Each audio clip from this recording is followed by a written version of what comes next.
الاتحاد السكندري عطوه وطارق حامد للزمالك. ظهر لكل فريق، وادي ابراهيم صلاح الراجل اللي كمل في النواحي الهجوميه. طلع احمد السيد رامي التماس. طارق حامد يرجع في نص ملعبه. علي جبر تمريره يقطع نور السيد لكن يسيبها احمد الالفي، برضه من اللعيبه اللي عملوا شوط كويس جدا مع الاتحاد السكندري في الشوط الاول. بدلاء نادي الزمالك، بدلاء الاتحاد السكندري صاحب الملعب عمرو خليل لحراسه المرمى، مع عمرو نبيل ومصطفى كالوشا، خالد الغندور، حازم امام، احمد الشيخ وكابونجو كاسونجو هداف الاتحاد السكندري. بشتت عطوه طويله، طلع علي جبر لعبها بدماغه كده، نرجع مره ثانيه على حدود خط 18 في نص ملعب نادي الزمالك. محمد اسامه عايز يعدل يضغط طارق حامد، ابراهيم صلاح شوف ايه اللي هيفكر فيه الكابتن محمد حلمي او الكابتن مختار. عطوه رجع الكوره، ادي هنا عرضيه وحشه جدا، الراجل بيلعبها طويله من هاني سليمان، خد باله كويس ستانلي كان ممكن نشوف ادى فاول ولا ادى ركنيه، هنشوف ادى محمود البنا. طلعت الكره بتطلع ركنيه، دي اول ركنيه لنادي الزمالك من بدايه اللقاء، ركنيه لكل فريق.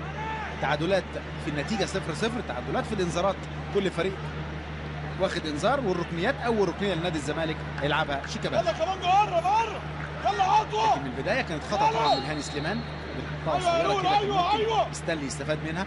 شيكابالا طا حلوه، ابراهيم صلاح، ابراهيم صلاح الهدف الثاني ليه والهدف الاول لنادي الزمالك في الدقيقه 50. يا سلام يا ولد، ثاني هدف بدماغه، كان جاب جول في المقاولين العرب ابراهيم صلاح من على حدود خط ال 18.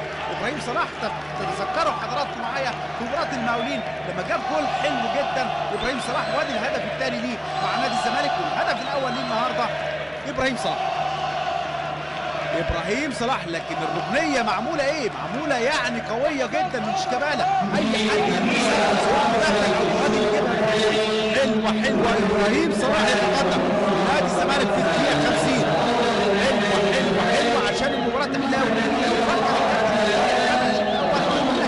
اكتر لعيبه شاركوا مع نادي الزمالك ومعاهم شيكابالا كمان، شيكابالا شارك في 11 لقاء من 12 المباراه اللي قدامنا. ايمن حفني عدى الحاوي، كان ممكن يبقى هدف، ادى ضربه جزاء، ضربه جزاء محمود البنا. الحاوي ايمن حفني كلفت الراجل كده، الاثنين المساكين محمد عطوه واحمد السيد رقصهم وغرب الاثنين وراح معدي ما بين الاثنين المساكين، وكان فيها دفعه من محمد عطوه ويدي ضربه جزاء في الدقيقه 67. ايمن حفني ضربه جزاء،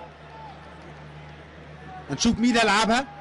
هل هيدي انذار؟ كارت احمر، كان عنده انذار في الشوط الاول، وقلت لحضراتكم في الشوط الاول خد انذار يعني في كرة كده اتقطعت منه وخد انذار، وادي انذار تاني وكارت احمر لمحمد عطوه عشان يكمل بقى الاتحاد السكندري ناقص لاعب.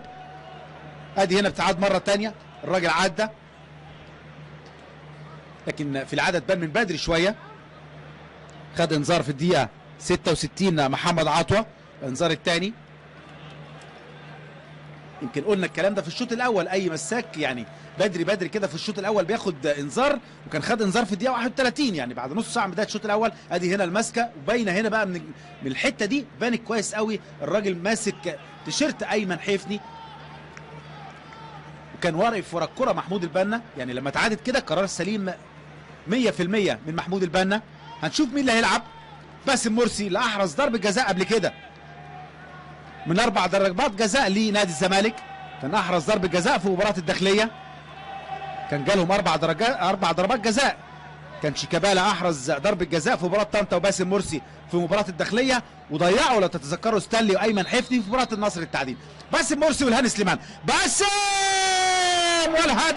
الهدف الثاني باسم مرسي، هدف ثاني لباسم مرسي من ضربه جزاء في الدقيقه 67، وراح لدكه البدلاء، وراح لبدلاء نادي الزمالك خلف مرمى الهاني سليمان ياخد كده التحيه مع زملائه الناس اللي بيعملوا عمليه الاحماء. لكن الراجل ايمن حفني الراجل نزل غرب الخط الظهر كده وعدى ويعمل ضربه جزاء، حطها حلو قوي على شمال الهاني سليمان اللي راح ناحيه اليمين وحطها له على شماله. ادي باسم مرسي الهدف الثالث لباسم مرسي مع نادي الزمالك. 2